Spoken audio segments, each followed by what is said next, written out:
que nous allons passer à nous terrer comme des rats, des heures gâchées. Soudain, une voix d'homme retentit derrière nous, un peu en hauteur. « Arrêtez, mesdemoiselles !» Je me retourne en même temps que Chris. Un uniforme se découpe dans le noir.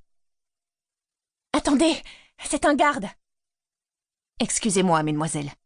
Je viens vous annoncer que les renégats ont décampé au premier coup de feu. Ils n'étaient pas d'humeur à se battre, il faut croire. » Sylvia lisse sa robe du plat de la main. « C'est le roi qui vous envoie ? Sinon vous faites courir un grand risque à ces jeunes filles. » Le chef de la garde me l'a assuré. Je suis certain que Sa Majesté... Vous n'avez pas à parler au nom de Sa Majesté. Venez, mesdemoiselles. Je m'interpose. Vous plaisantez ? On ne va pas descendre au refuge pour rien. Sylvia me foudroie du regard et je me tais aussitôt. Sylvia et moi, nous avons bâti une sorte d'amitié quand elle m'a aidé, sans le savoir, à oublier Maxon et Aspen en me donnant des cours particuliers. Mais cette relation privilégiée a été réduite à néant il y a quelques jours, après mon petit exposé pendant le bulletin. Elle s'adresse à nouveau aux gardes. « Montrez-moi un décret signé du roi, officier, et je vous suivrai sans protester. Mesdemoiselles, après vous. » J'échange un regard courroucé avec le garde qui remonte l'escalier et repart vaquer à ses affaires. Sylvia ne trahit absolument aucun remords quand, 20 minutes plus tard, un autre soldat se présente à la porte du refuge. Je suis tellement énervée que je pars sans attendre les autres. Je me retrouve quelque part au rez-de-chaussée et je me promène pieds nus dans les couloirs, balançant mes escarpins au bout de mes doigts. Quand je regagne ma chambre, une enveloppe m'attend sur un petit plateau en argent. Il me suffit d'un coup d'œil pour reconnaître l'écriture de May. « Coucou, grande sœur. On a une nièce. Astra est trop adorable. C'est triste que tu ne puisses pas venir faire sa connaissance. Mais on comprend tous que ta place est au palais. Tu crois qu'on va se voir à Noël ? C'est bientôt. Je te laisse. Il faut que je retourne aider Kenna et James. Elle est trop mignonne. J'arrive pas à le croire. On t'envoie une photo. On t'aime tous. May. » J'étudie le cliché imprimé sur papier glacé. Tout le monde est là, sauf Kota. Et moi, bien entendu.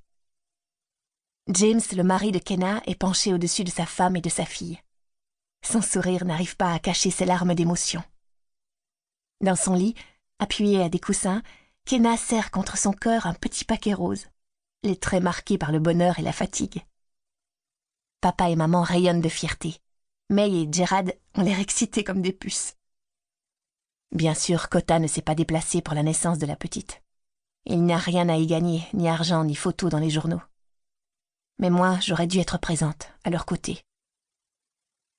Malheureusement, c'est au palais que je vis désormais, même si j'y erre comme une âme en peine. Dès que son emploi du temps le permet, Maxon file rejoindre Chris, qui est ma rivale directe. À croire qu'il a oublié jusqu'à mon existence. Et entre les renégats qui donnent l'assaut de plus en plus souvent et le roi qui me témoigne chaque jour son mépris, ce n'est pas la période la plus facile de ma vie. Pendant ce temps, Aspen gravite autour de moi. Il me rappelle à tout moment que nous partageons un secret qui pourrait me coûter la victoire. Sans oublier le balai des caméras qui vont et viennent pour voler des fragments de nos existences et amuser les foules. Je me retrouve acculée. Toute ma vie est en train de me glisser entre les doigts. Je ravale mes larmes. J'en ai assez de pleurer. Il faut que j'utilise mon cerveau au lieu de me lamenter sur mon sort. La seule façon de me remettre sur les rails, c'est de quitter la sélection. Même s'il ne fait aucun doute dans mon esprit que je veux être celle que Maxon va épouser. Et dans ce cas, je ne peux pas me tourner les pouces et attendre que ça me tombe tout cuit dans le bec. La dernière discussion que j'ai eue avec le roi me trotte encore dans la tête. Comme j'arrive à peine à respirer, je sais que je ne vais pas réussir à avaler une seule bouchée. Mais le jeu en vaut la chandelle. Le but de la manœuvre, c'est de montrer que moi aussi, j'ai des arguments. Selon le roi, les autres filles se sont rapprochées de Maxon.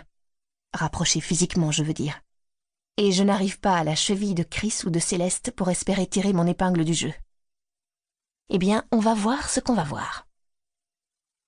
Comme si ma relation avec Maxon n'était pas assez compliquée, il faut encore que je regagne sa confiance.